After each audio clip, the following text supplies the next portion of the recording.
Welcome to English Education Channel Pro L. Now we would like to talk about problems with part of speech.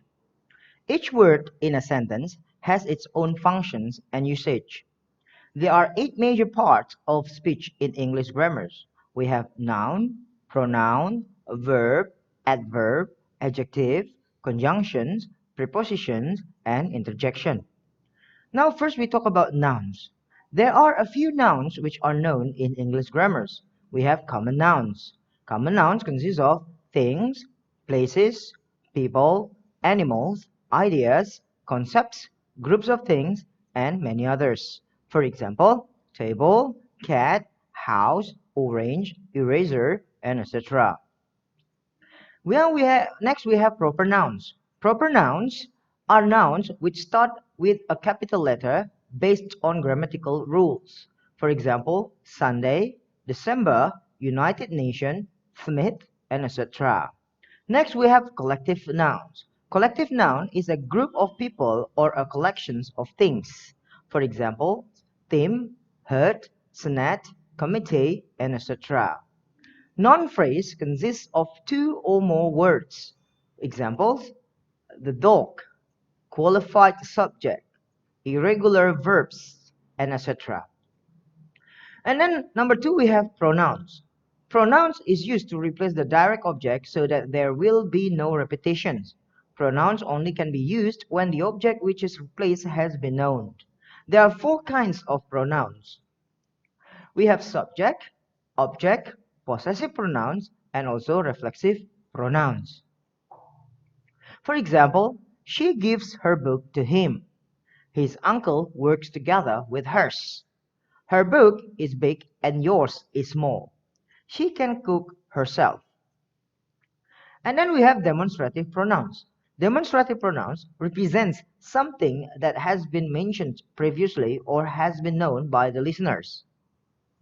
This to indicate singular. He cannot accept this.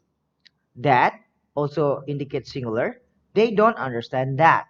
This to indicate plural. These are not acceptable. Those to indicate plural. Those belong to Mr. Ken. Now we have relative pronouns. Relative pronouns are used to combine 2 or more sentences to be one sentence. Now we have that. Indicate persons, animals, and things. The car that you are talking about has been sold out. And then we have who indicates persons in subject positions. The man who won the race lives next to her house. And then we have whom indicates persons in object positions. The woman whom he was looking for had left her office. And then we have which indicate things. David wants to buy the toy which is displayed on the shelf. Now we have whose indicate possessive. We want to meet Mr. Anderson, whose house is near the woods. Next we have verbs. In a sentence, verb shows the actions of the subject. For example, the students are watching the play.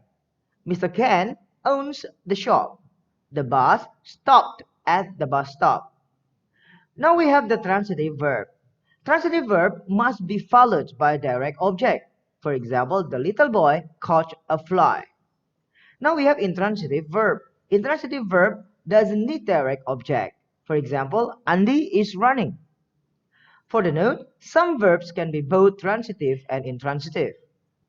Next, we have modals. These are some modals that we have known. First, we have can, could, may, might, should, ought to, and etc. For examples, the runners can jump the hurdle. And then we have auxiliaries. It helps to complete verbal expressions. He was sick yesterday. Now we have the phrasal verb. It is the combinations between a verb and a particle so that the meaning is different from the real verb. For example, the thief gave himself up to the police. Next we have adverbs. Adverbs modify the meaning of the verb. Now we have adverb of manners. It shows how something is done. It can appear before the verb, after the verb, or at the end of the sentence. For example, don't speak loudly. They walk quickly to their school. Now we have adverb of place. It shows the locations. For example, I want to go to the market near my house. Johnny is sleeping in his bedroom now. Now we have adverb of time. It shows the time. It is often placed at the very beginning of a sentence because it is particularly useful when there are many adverbs in the sentence. For example, we must arrive to school before 8 o'clock. Andy woke up late this morning. Now we have adverbs of frequency. It shows how often something happens. These are some adverbs of frequency. We have often, never, always, sometimes, generally, usually, just, almost, scarcely, ever, hardly ever, nearly always, seldom, rarely, occasionally, frequently, already, and etc. Adverb of frequencies are placed before the main verb or after the verb be. For example, she often comes late. They always make me angry.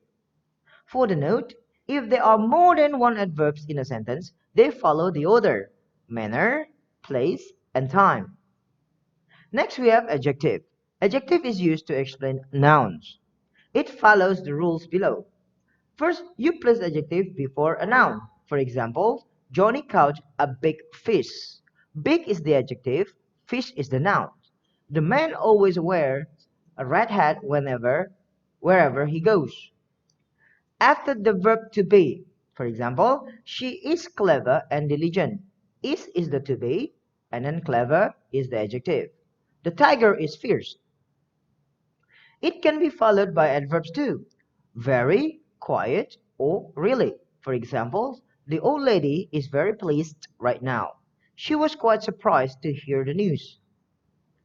The adjective will appear in the following orders if there is more than one adjective in front of a noun. First, we put opinion, age, size, shape, color, origin, material, and also noun.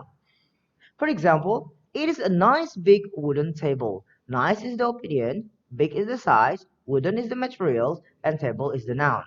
He wants to buy that cheap black leather jacket. Next, we have conjunctions or connective words. Conjunction combines two sentences, two phrases, or two words in one sentence. For example, the man is rich and generous. He didn't join the competition because he was sick. The program is error, so he must input the data manually. Next, we have prepositions. In a sentence, prepositions gives a sense of time, place, directions, and etc. For example, they will meet again on Monday. The students are gathering in the classroom. Can you come here at 10 o'clock tomorrow morning? For the note, here are examples of prepositions. We have above, across, against, along, among, around, as, before, and so on. Next, we have interjection. Interjection is an exclamation which expresses emotions. For example, wow, amazing, help, ouch, what a big fish, etc. The following table is illustrations of part of speech. First we have nouns, pronouns, verbs, adverbs, adjectives, conjunctions, prepositions, and interjections. For the note, determiners are words which are placed in front of a noun. These are parts of determiners. First, we have articles the, and also an. And then we have demonstrative. This, that, this, no, those. And then we have possessive adjectives. My, your, his, her, its, our, their. And we have quantifiers. A few, a little, much, many, a lot of, most, some, any, enough, and etc. Then we have numbers, 1, 2, 3, and etc. And also we have the distributive. We have all, both, half, either, neither, each, every, and etc. And we have other determiners, other, another, such, rather, quite, etc. Determiners are considered as adjectives. That's all explanations about part of speech. If you have any questions, you just comment down below. Thanks for watching.